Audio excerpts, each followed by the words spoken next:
Hey guys, welcome back to Bearded Lumber. Matthew and I appreciate you tuning in. Well, I don't know if this video needs a whole lot of introduction. You can see our big chainsaw and the big log I'm standing here beside. We got something to do. So we'll be back in just a minute and we'll talk about it.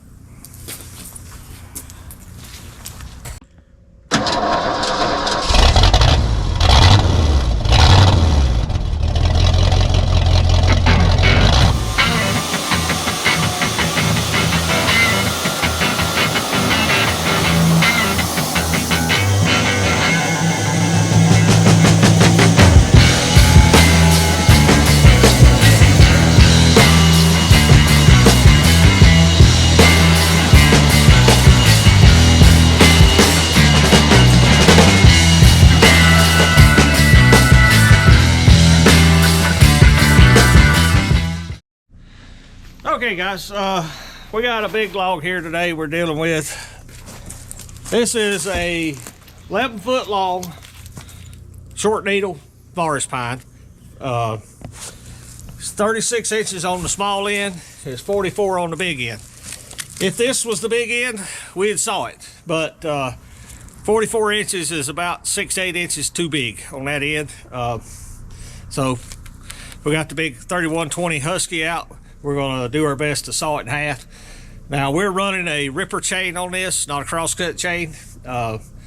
So it don't cut quite as aggressive, but when you're cutting against the grain, it's the best way to run it as a ripper chain.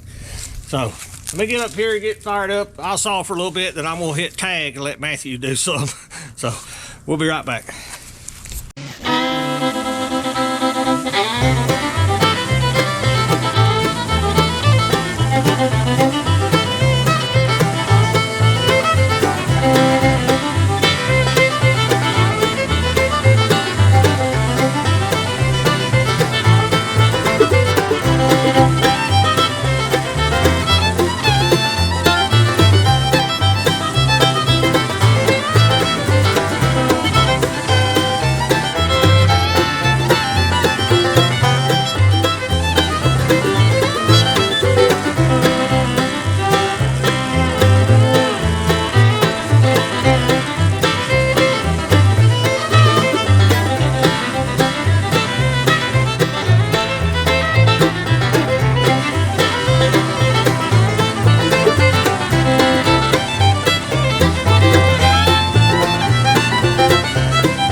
customer come by.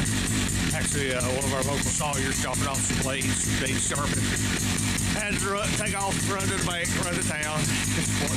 Life happens. So we did take her saw, change the blade, put a cross-cut chain on it. So let it warm up a little bit this morning, and we're going to try to cut this log in half.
Buffer's coming loose. I heard that. Might be able to drop it now.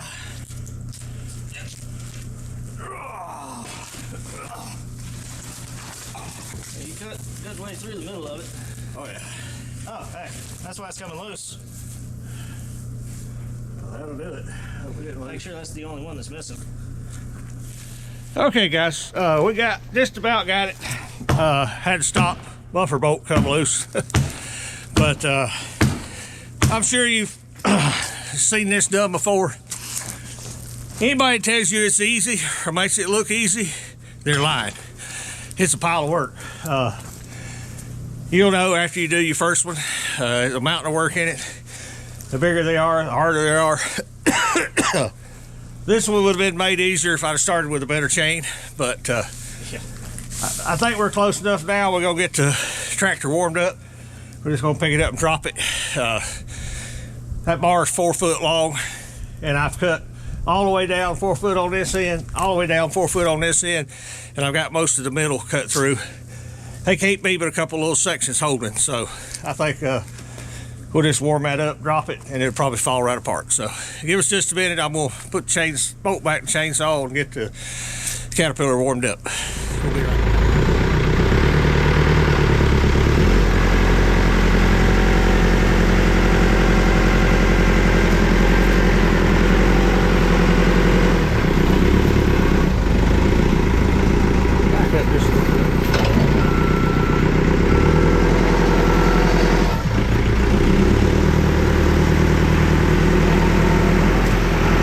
Roll.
pretty hot. I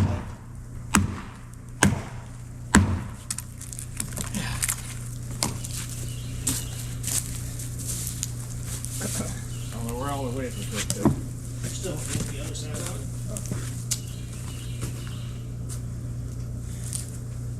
I'm gonna try dropping it again. That pine will shatter if we get enough of it off. Yeah, put a little extra tension in it.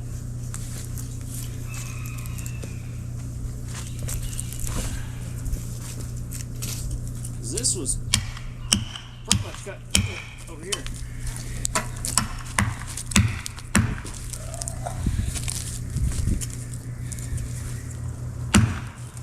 It should have been. Just drop it again. We'll see what happens.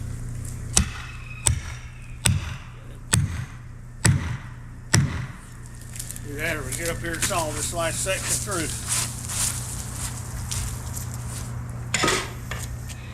Okay, guys, if you can see that, sawing these big logs in half is a job. Like I said, anybody told you it's easy, it's a lie.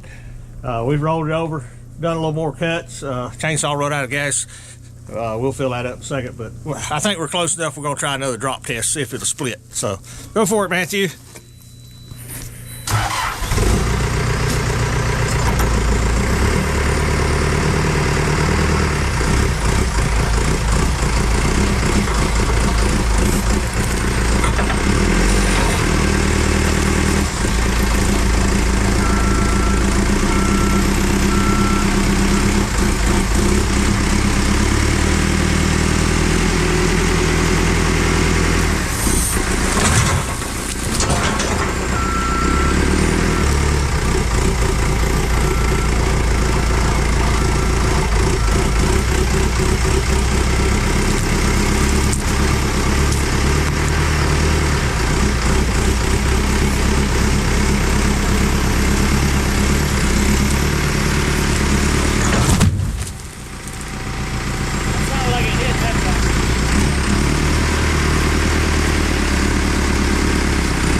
As you can see, it sucks. It's a lot of work. I'm just telling you. If you're going to take it on, you better charge accordingly for it. We've done some just fall apart, and most of them we've done are like this one. They're aggravating. Anytime you're sticking a 4-foot bar in a 4-foot piece of wood, it will not stay straight the way people make it look on YouTube, okay? That's just not real world. This is real world. All in all, this cut is not bad, if you can see it from there. All in all, that's not a bad cut. I don't know what it is when you try to cut through one like that, you waste it. Now, if it wasn't 48 inches tall, we'd be ready to saw it. Now, the current problem we got, it's still a little tall, so we're gonna take the chainsaw and take probably 4 to 6 inches off the one end or the other, so that when we stand it up, it's not too tall to take the first cut. It's a challenge. It ain't for the faint of heart to take it on. So let's get set up. We'll do this last little bit of trim on both of them, and we can make boards out of it finally.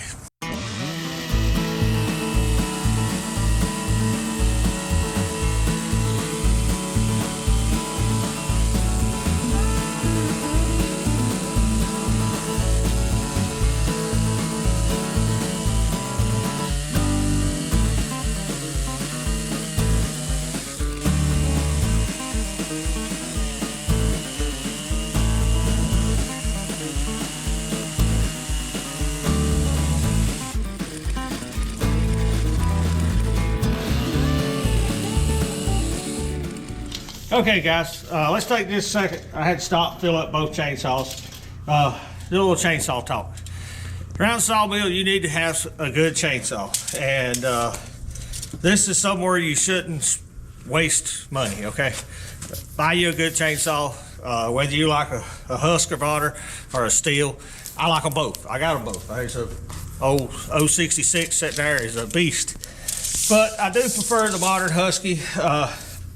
My personal choice, this 372 is probably the best saw ever made in the world. They still make them new. This one's a 2001 or 2 model. It's had a top end put on it one time. Now, I did buy a new Husky light bar. It's a laminated bar. I highly recommend one of them. If you've never tried one, man, that makes a world difference in the nose weight on that saw. It's evenly balanced now because it took a couple pounds off the end of the bar just by the laminating process. Now this 3120, this is not for the faint of heart, people. This is a big saw. We run it with a 4-foot bar, and we got a 6-foot bar for our Alaskan chainsaw mill. Now, let me go ahead and tell you how you're gonna think about this saw. If you think it's a Husky on steroids or 372 on steroids, you're gonna be unhappy because this 3120 runs nothing like the old 372s. It's not a screamer. It's a low speed, it's a lower speed torque saw. It's made to pull a 4-foot, 6-foot bar and bigger. It's not gonna sit there at 11,000 RPM spinning that chain. That's not the way it were built. The 372 will outcut it most of the time, but it's only spinning a 24-inch bar at 11,000 plus RPM. But this 372 cannot handle a 4-foot, 6-foot bar. So each one has its place. I hope we never wear out this 3120. I don't want to run enough to wear it out. But 372, I'd buy one tomorrow if I needed it because I like the saw. I like what it does. The capability around the mill here. It's easy cranking. Runs good. We had a little trouble with it the last couple times we used it. That's because the bars wore out, and we've put enough chains on it. It deserved a new bar. So I bit the bullet, bought a nice, good bar, brand new chain, which we make chain by the roll. So we keep new chain. Same thing for this 3120. I got a roll of chain for it, and that's something you can look at around your mill. Buying chain in bulk. Last time I figured it, I could make chains around $12 to $14, depending if you bought an Oregon chisel chip or a round nose, whatever. And that's buying good chain, not cheap chain. I don't know what you're paying at your local retailer, but maybe you look at buying the tool, making your own. It's not hard. So, anything else on chainsaws, Matthew? Oh, get this thing right here. When you go run it, your little 2-gallon gas can probably ain't gonna be enough. It likes gas. If you're gonna run that thing all day, you better bring 5 gallons of mixed gas because it holds. Don't hold me to it. Probably 2 quarts, maybe more. It holds a lot of gas, and it burns a lot of it. So, last thing we got to do, we're gonna saw the tall parts off this other log so we stand it up on the mill, it's not so tall that we can't get our first cut on it. If you notice, in fact, I'm starting to get a little irritated by the end of this video. This is hard work, aggravating, don't always go the way you anticipated. Needless to say, it's heavy, it's dangerous, you got to be careful. Can't have somebody around that don't know what you're doing, especially Matthew dropping a log 10, 12 feet off the ground. First couple times he hit it, it hit the ground, it boom, boom. The third time he hit the ground, it hit solid, and we both heard it. Whack! It cracked. So, it goes without saying, guys, this stuff is dangerous. If you don't feel confident, don't do it. Don't take on the big wood. If you've got a non-hydraulic mill, absolutely don't take this stuff on. If you don't have some big equipment, don't take it on. I got one coming here in a few weeks to make this look like a baby doll. Guy called me yesterday, wanting to know if we could handle a big old popper. I said, if you can get it on the truck, we can get it sold. He was asking me about length and width, or width and all this. He said, I just need to know how big you can handle. I said, if you can get it on the truck, we can handle it. He said, okay, that's all I needed. But it's supposed to be 48-inch plus poplar, so it'll be a nice one. We'll hopefully do a video on it, but okay, I got my breath back. We're gonna, like I say, we'll trim these two ends off, we'll get it stood up on the mill, and that's probably gonna do it for this video, guys.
Okay, guys, there it is. It's been cut in half, trimmed a little bit on the ends, and set up on the mill. You cannot do this without a big tractor, or a big loader, or a big something.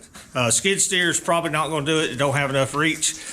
I had Matthew bring that log in and set it down, and then I got behind it and got prepared, and he just kind of lifted the forks, and it stood it up, and I was clamping it as he stood it up. It's a two-person job. You cannot do it.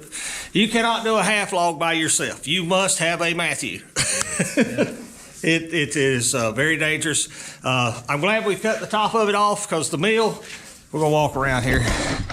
The mill is currently at its highest setting. That's about 32 inches.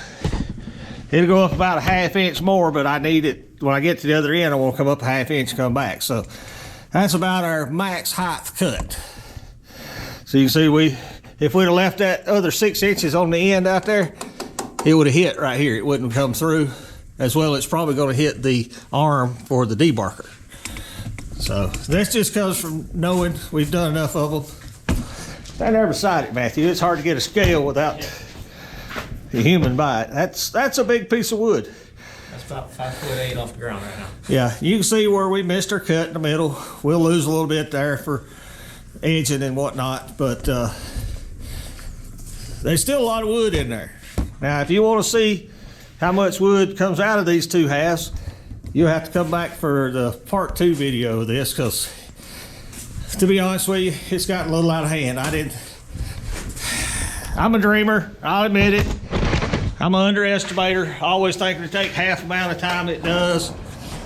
When I think up a project, I'm always thinking, rosy thoughts and pixie dust, and, that ain't always real world, people. Sometimes it gets aggravating, sometimes it gets out of hand. And this did. Even for a piece of pine, it got out of hand. It was hard. We filled up that big Husky Husqvarna 3 times, and the 372 at least once or twice. So it takes time. That's and I don't mind doing it. I enjoy doing it, but I can't do it for free. I can't do it at the deficit of my business. You know, I have to charge for it, and the customer will be charged accordingly for this. They wanted it. They was in love with it, so it's theirs. Now, if this had been a piece of oak, we might have done it in a way that it goes boom real quick. One day we'll show you doing that, but you can't do that on these softwoods. We've tried. They will not crack. You have to do what we did, chainsaw them in half. So that's gonna do it for this video, guys. I hope you enjoyed it.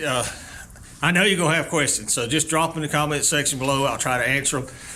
It goes without saying you're gonna have some bigger equipment, bigger chainsaws, bigger ego, whatever, to handle this big stuff. But Matthew and I like doing it because once it's to this point, she's gonna make some good boards. But it goes without saying, thanks to Joe Main, we're gonna saw this up with a Wood-Mizer Turbo 7 55 thousandths blade. Thanks to Matthew and Solomon doing our videos. Check out Solomon's channel, Third Beard Fishing. That's gonna do it. Stay warm, guys. We'll see you back at the mill. Thank you for watching. Here's a video selection and a playlist suggestion. Click here to subscribe for more great content. We'll see you at the mill.